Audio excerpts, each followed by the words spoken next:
You're listening to Consolidate That. Welcome to Consolidate That. Today's an exciting episode. We have a friend of mine, a colleague, Julien Renard. He is the CEO and the founder of Vetstoria, the appointment booking platform, and now it does way more than that. He has the background as a veterinarian, just like me. What I learned today, actually, he's really into racehorses as the veterinarian, not as a gambler. And his dream is to have the horse farm one day. He also has a background in the business school, as well as he's been at Vetstoria for how long, Julien? How long's been going on? 10 years now, 5 years doing online booking, but 10 years in total. So tell us the difference between what you've been doing just with the booking and what is it now? What's Vetstoria doing now? The majority of what we do is around online booking. That's really the key feature of Vetstoria, and that's what we want to focus on, and we want to always be more performance. So online booking is really the key activity of Vetstoria. Ryan, good to see you here as well today. And I think that today is going to be exciting discussion. It's just the beginning of the series that we talked about before. We're going to talk about the tech stack for Consolidator, meaning what software a consolidator should use for the successful execution of the value creation plan. And as the beginning of that patient corridor, Julien represents the software that helps with that. So this is the initial sort of stream, if you will, of Consolidate That podcast, where we will talk about the technology.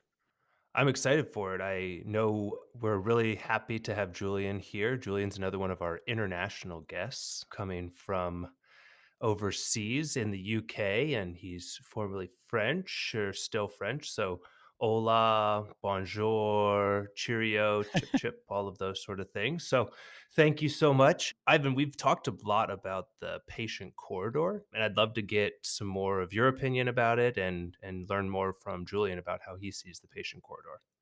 Yeah, so Ryan, the patient corridor, I think the term the first time I heard it is from actually our previous guest, Tom. But basically what it is, if you imagine sort of the journey of the customer, a lot of the times, people talk about the customer journey map. So this is the journey of the pet that needs to get into the hospital. You start with the concerned owner that has the need to bring the pet to the hospital, and then somehow they need to find the vet, they need to book an appointment, they need to show up, they need to be checked in, and then everything that happens in the hospital, whether it's diagnostic, surgery, then at the end they're prescribed medication, then they go home and then follow up. So that's what I call the corridor. And then Julien represents that front part of this corridor. And Julien, why don't you help us understand what does Vetstoria do, and then how that plays that role in initial engagement of the customer that needs to see a vet? Sure. So, Ivan and Ryan, first of all, thanks a lot for inviting me. So, well, the customer journey starts, you mentioned, by taking an appointment, but actually it starts before that. And a practice needs to engage with two types of customer in some way. First of all, the new customer, so they need to find and acquire new clients. And the second part, they need to engage with clients and having them coming back. So the retention aspect of it. And Vetstoria will be a key piece of the journey of both these types of clients. So, Julien, in that context of the patient corridor or this customer journey, I always thought that appointment booking is important up front when when the customer is looking to book an appointment, and automating that is important for the veterinary clinics. Now, you also mentioned in the conversation prior to the recording here that it's also important at the end of the visit. So, can you expand on that, please? Sure. So a practice needs to do two things: acquiring new customer on an ongoing basis. We know it's essential to maintain the customer base of a practice and grow the practice. Second element, you need to have the clients coming back. You need to have the clients coming back. Most of the practice have tech stack around the client retention. It can be an app, it can be appointment reminders, which are integrated in the PIMS. Allowing these piece of software to actually allow your client to schedule online is essential. So to have your clients coming back, integrating online booking into your reminders, into the application used by your client is absolutely essential. So yes. Yeah, Absolutely. So the forward booking is something that the dentistry adapted a long time ago, and then veterinarians actually, when you look at the stats, it's not.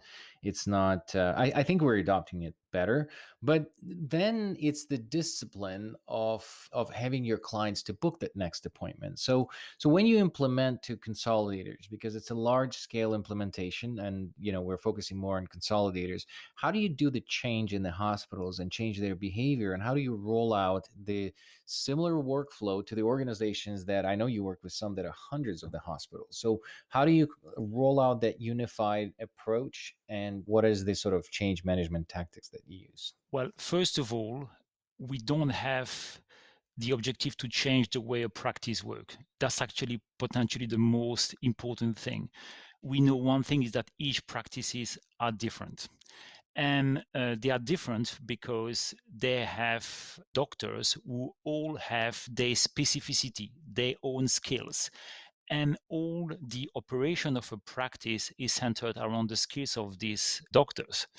They have a process, and usually when consolidator buy a practice, they buy a practice, usually the practice is successful, and for them to come and change the way the practice works is very risky. Okay, so what they want is to carry on delivering value as they've been doing, and just supporting them with the surrounding element of the operation of a practice. That's what their goal is. So when it comes to online booking, what we want to do is very simple. There is a scheduling process which is delivered by the receptionists of a practice. And what the receptionists do is they're going to deliver a scheduling process which has been dictated by the vets, the nurses, which are within this practice. And Vetstoria is going to replicate exactly this scheduling process. So we have no intention to change it. Actually, our intention is to match exactly this scheduling process. So a consolidator might have 100 practices, but they will have 100 different scheduling process. We match this process. That's what we do. Now, there are other elements to this. What we can do is optimizing the customization of each account to make it more successful. So that's coming usually as a second step, but usually, and it has to be done in collaboration with the practice and still be aligned with the operation of this specific practice. So to respond to your question, we don't change it. That's actually really timely that you mentioned that. Our last episode was about consolidators coming in with the intention of not touching anything and sort of needing to make changes and apply growth levers while still being able to know that what they're doing isn't changing the day in and day out life of the veterinarian. So that's really neat to know that Vetstoria is an option for the groups that want to come in and make changes, but not change the day in and day out life of the veterinarian. Those growth levers are important and really neat to see. I think that's the key. I think that's really important. And we also talked about this concept of the growth levers, and that's how the consolidators change the practice. So, the one side of the value creation plan is always arbitrage, and that's, those that mostly don't change anything at all, and they don't want to capitalize on the margin expansion. But when we talk about Vetstoria and helping the margin expansion at the front, so that means that they're hitting the top line, and the top line increases using your solution. And then if you will sort of summarize and where does it fit in, it's one of those probably marketing tools, if you will, that increase this patient inflow. Is that correct? Yeah, that's correct. If I can just go back to the previous question, if you don't mind, Ivan, but I say that we don't change anything. Yes, we don't. We really match, as I said, the existing booking process. However, what we can do is that when we have matched this process, we can help the consolidator to improve it, but at least the starting point is matching the starting point of the clinic. So we can actually work together with the practice when they are comfortable with the technology, when the operational team of the corporate is also comfortable, because I mentioned the practice, but the regional manager, for example, are hugely important. They are the team which are in direct contact with each hospital manager. And when everybody is comfortable, that's where we can together adjust and fine-tune the software in order to improve and increase the performances. So that's really something I wanted to add is, that's the second step. That's massively important. So we talk about, this change management, these clinics, and then we also talk about the different levels of the organization, and the regional management specifically should be the gatekeepers to the initiatives that are changing at the level of the practice. And Yeah. because you're mature software now, I think we met when we were both startups, but you learn this the hard way, that it's not like you can just come in, sell something to Consolidator and roll it out into 100 practices. You really need to know the capacity, the ability, and Yeah. the readiness of the clinic to implement change. If they were just acquired, if they're all distressed, if they're just going through this, owner change, leader change, values change, and then on top of that, here's more appointments for you, then you can really burn out people and it'll start leaving practices. So I'm really glad that you're making an emphasis on that, and it's very important. Actually, when we in some way have sold the software, we don't start implementing without explaining the concept to the operation team of the consolidator, without providing the explanation, without making the effort to provide this additional explanation. We don't even try to implement, simply because we know it's going to be harder to do this job in a second step. So for sure, it's very, very important to have the operation team on board. And actually, we have practices, when there are 700 practices, there are always clinics which are more ready to implement than others. I mean, we clearly have clinic that goes first and some which are delayed because of, whatever the reason they have. That's really exciting. It's nice to see that you can set a interesting baseline for the way that the business is working and their style of doing Yep. Yeah. work within their practice. Once you've done that in Applied Vetstoria, what's a way that you measure success? Well, corporate consolidator, the numbers are very important. That's the only way for them to have an accurate and objective view of the situation. So they measure key KPIs, such as the number of appointments. That's a pretty obvious one for what we do. The number of new customers acquired through the online booking tool, the number of appointments which are made outside normal working hours. That's I would say, value provided by our software, is the fact that, clinic can schedule appointment when there is no reception, is when the practice is closed. So that's one of the key metric. Or corporates which are more advanced, they measure the percentage of appointment made online versus over the phone. Okay, so that's another important KPI. And then we start, I would say, going down the route of, measuring the impact of marketing campaign. For example, kind of a corporate running a 2 months marketing campaign on dental, for example, they're going to put a budget in Google, in Facebook. And what they want us to do is allowing them to kind of close the loop and being able to measure the return on investments of customer who have been taking part or joining the practice, or either scheduling an appointment if they're existing customer. What was the ROI of this marketing campaign on dental, for example? So that's for, I would say, the consolidator which are more advanced. That's awesome. And so, Julian, I don't want to catch you off guard if you have any numbers on top of that, but it's very interesting to me to know, like, do you have any stats on average, a good hospital that uses online booking?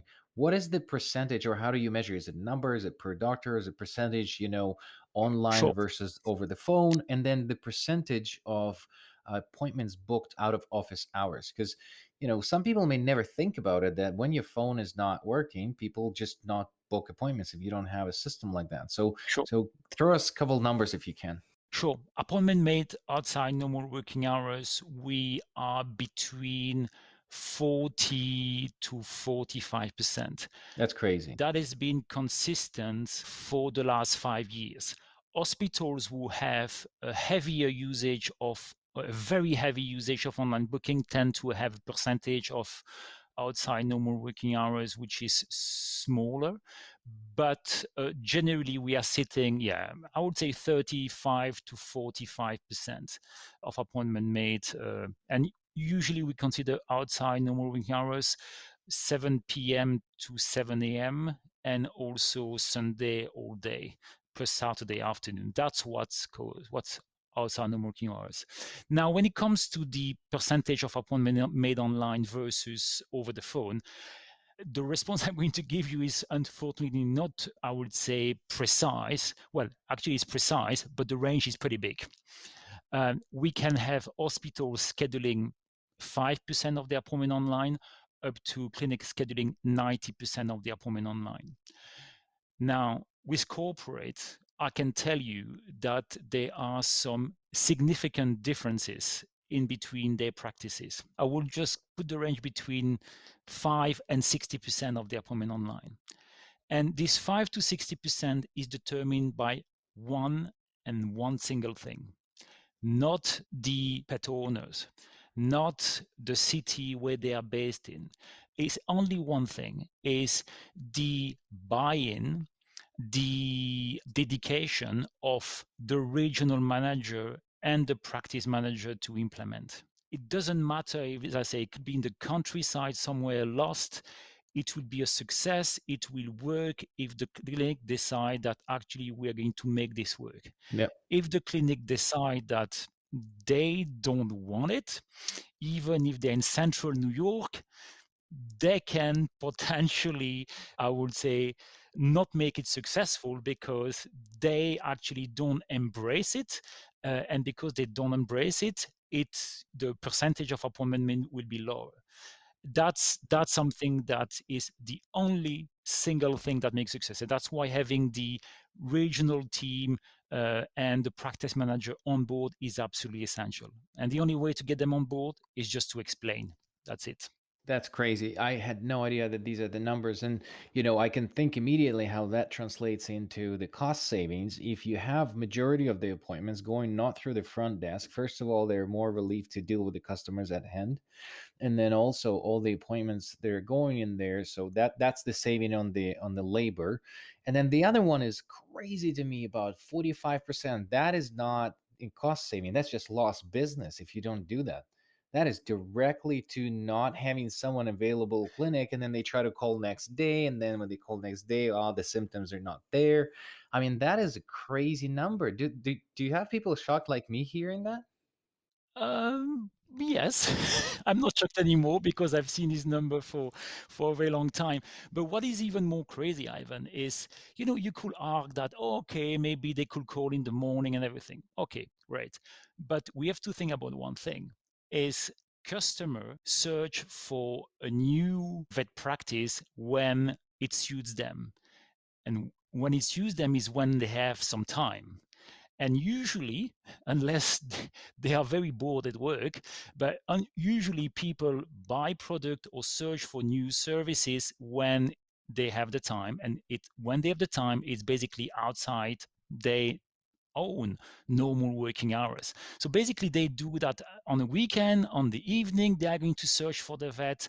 They are going to book an appointment for the first vaccination of the new puppy. That's it. And the fact that a practice can secure actually that specific slot when they are searching for it is huge. That's impressive. So there's one thing that Ryan and I have been talking about a lot, about the difference between the European market of consolidation right now and the US. And from what we heard is that Europe is much more consolidated. And Julian, you mentioned before there's different numbers across Europe as well. Sure. But where I sort of heard, and probably just because I was more focused on the UK, but it's like 60 and north of 60% consolidated, and then in the US it's 20.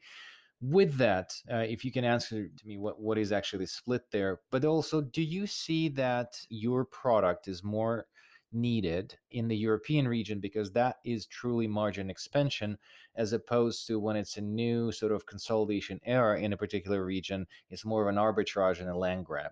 I don't think so. I think it's needed by pretty much every practice. At the end of the day, practice always need to grow, and at some stage they will have to deliver growth. When I say at some stage, the consolidator has to deliver growth. So not at all. I think that we actually at the moment we have quite a few corporate which are early stage, who are focusing on, just growing their practice as quickly as possible. That's one key difference too, is that I think that UK started 10 years ago, but technology was less advanced, while now the consolidator starting in the US, they now have technology available while others couldn't access this technology a few years ago. Is there a difference, Julian, between working with a consolidated group that's been around a while, a new one, and independent practices for you? Huge, very, very big difference. Mhm. Consolidator, they clearly set up team around, and then usually for us is marketing team around the online booking system. We see that more and more we have corporates in Europe who have team of 30, marketing team of 30 people, and we are interacting with quite a lot of these team members. So that's one element. Consolidator, which are much early stage, they are building this team, so they only have one goal is actually to be at the same place than the more advanced consolidator are. The corporate team member we are interacting with are, as I say, marketing. When it comes to independent practice, usually they have as a goal to improve the operation. We are overwhelmed, phone keeps ringing, and we want to have our staff more available for in-clinic, interaction, or either to pick up the phone for, the appointment that require conversation, which are emergency. I mean, actually, I would like to cut down massively the number of vaccination or wellness exam conversation because it doesn't require to have a conversation. So, yeah, we see some big difference between these three types of customers. Julian, there's always a couple questions that we like to ask every guest. And the first one that I'd love to ask is who, when they're listening to this podcast, should pick up the phone, shoot an email directly to you because they're so excited about what you're talking about? I personally, I think we're doing you a disservice by just having you on a podcast, being able to sit here and look at how excited you are and the way that you've lit up while talking about the product and the solutions that you guys have. I think people need to get on a Zoom with you, or hopefully after COVID, see you in person, because it is really amazing to see how excited you are about what the software can do. So all of that to say, who should reach out to you? Which one of our listeners would be the best person to give you a call? I mean, marketing team members that want to enable the digital customer journey of the client, those who want to focus on acquisition, clearly, are very welcome to reach out. As Ivan said when we started the conversation, clearly the online booking is a key piece of the retention. I mean, including an online scheduling link to an SMS or an email reminder or an app notification is a no-brainer. We clearly see that Consolidator wants to acquire more customer, and they need the integration within their digital acquisition journey. That's it. So I would say CMO. So my final question for Ivan would be, if any of our listeners want to read something or dive more into some of the knowledge that you guys both have, what would be a great book for people to pick up and read to learn more? I knew you would ask that. I was just one book that was circling in my head. Then when Julian was talking about the metrics that I have no idea about or had no idea about, now I do. Usually, when we work with consolidators, we talk about different metrics, and everybody wants to know the benchmarks. And knowing the benchmarks is really hard because that number. Julian knows that number, but then you have a bunch of people that have no idea what is good. When you start measuring something new, what is good and what is good for the industry. So my answer usually to that is that if you're starting measuring something really cool, which that has a huge impact, you need to develop your own normal. And to develop your own normal, there has to be a methodology behind it. So there's an incredible book by Mark Graban. It's called Measure of Success. He's a sort of lean guru in the human healthcare space. I was just on his interview recently, and that's an incredible book. It's incredibly boring, very scientific, but it's a very good book to understand how to establish metrics on anything you want in the organization. If I can add one thing, Ivan, I fully agree regarding the benchmark, but I will add one thing is identifying what's good, what's average, what's poor is important. So benchmark, yes. But what is even more important are the next stage is what's the action? What should I do? What are the action based on my metric. And that's sometimes a little bit Yeah. challenging. We are measuring more and more KPI, and it's not because I like a lot of KPI. Actually, I would like less KPI, but more meaningful as possible. And actually, what the really important thing about KPI is that what action should I take to improve the KPI? That's really the key thing. And making this automated is absolutely essential for Consolidator, because they have so many clinics that that's the only way to scale this. Yeah, no, I absolutely agree with you. The first book that I was thinking about was Lean Analytics, and that's by Alistair Kroll and Benjamin Yoskovitz.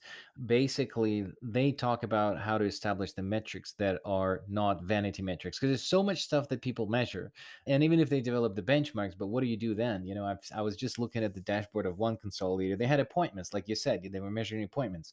Having on your dashboard 16 million appointments last year, what does it do? It's like, what is your fattest cat last year in all the hospitals? Like, okay, it was 14 kilograms. What does it tell you? Nothing. So, you're right. It's important to know what metrics you're looking at. What do they mean? What are their benchmarks? But what do you do when they're out of range? And that's very important. And also, what's the goal? We do QBR with a customer, and they tell us, look, this is where we are, okay, and this is where we want to go, and we want to be at X% of online booking or completion rate of X%. What are we going to do together to achieve this goal in 6 months, 9 months, 12 months? And that's really essential. Amen to that. Julien, always a pleasure to see you. I know there's a lot of stuff going on in your life. Hopefully you'll deal with that easily.